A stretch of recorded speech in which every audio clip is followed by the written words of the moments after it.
All right, so Vegas. Tom Clancy. Neil, how do you have a game with guns and not put it in, you know, some Middle Eastern country? I honestly don't know. It doesn't make sense. It's doesn't something make sense. that I get it. I just baffles me. But you know what? We got a trailer. William J. Frederick Theodore Francis Esquire, Cecilia the man Maddox. Maddox is going to tell us about the game that they call Uncharted. Drake's Fortune, and how good or bad or awesome or crappy it is. So William, why don't you take us to that? Hey, I'm Will, and I'm here to review one of the only significant releases for the most ridiculously expensive consoles ever, the PlayStation 3. Uncharted: Drake's Fortune is the latest release from Naughty Dog, and to me, it is their most significant game since Crash Bandicoot. Now, to be completely honest, I was sold on the game before it even came out. It looked like Raiders of the Lost Ark with a 12-inch holding a .44 Magnum and unloading on people's faces. However, it's really just a brazen third-person action-adventure shooter. You are Nathan Drake, and your main objective is to find the treasure of El Dorado, which should be a piece of cake since Nate's famous relative, Sir Francis Drake, leaves mysterious clues in his empty tomb. Wow, it looks like someone took an English history book and used whiteout on the letters and then rewrote them in bull. But that's okay, because it's fun to play in bull.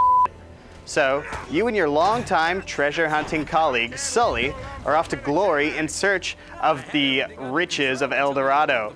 Add a hot chick with a camera documenting their hunt for some bizarre reason, and you've got a lame subplot love interest. The story is kind of shallow, and there are some major cliches, such as cursed gold, but the game saves itself with some interesting twists. Uncharted is also very short, with an estimated playtime of about 8 hours on regular and 5 on easy. But really, how many pirates can you shoot? So, if I had to give a story rating, it would be a mere 5. But since the voice acting is the best I've ever heard, and the game's cutscenes look a lot like the new Indiana Jones, I'll boost the score to 7.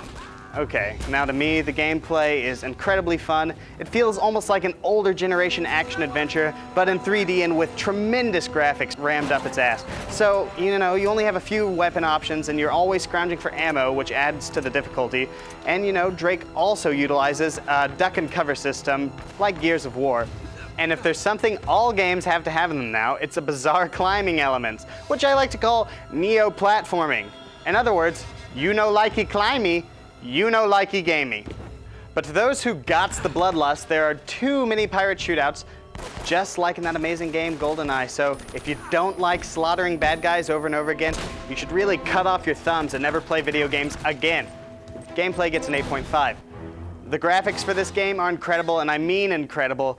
For me, this puts Heavenly Sword's graphics to shame. It's truly beautiful, and it reminds me what the world must have looked like before humans raped its natural resources. Graphics get a 9.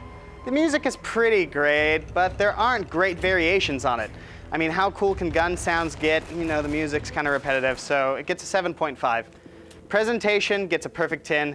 It's easy to navigate, the camera works flawlessly, and I get shivers down my spine that paraplegics will never feel when I'm strutting around in the jungle. So that puts Drake's Fortune at a solid 8.4. Some may feel that an 8.4 is a little generous, but I firmly believe that if anyone thinks that rating is too generous, they were lucky not to be aborted by their parents for being a stillbirth mother retard. This has been another review by Will. Goodbye.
That was the nerdiest thing so ever, sorry. Neil. I am so sorry. I can't believe you That referenced was Harry Potter. that was unforgivable, and it'll never happen again. It better not.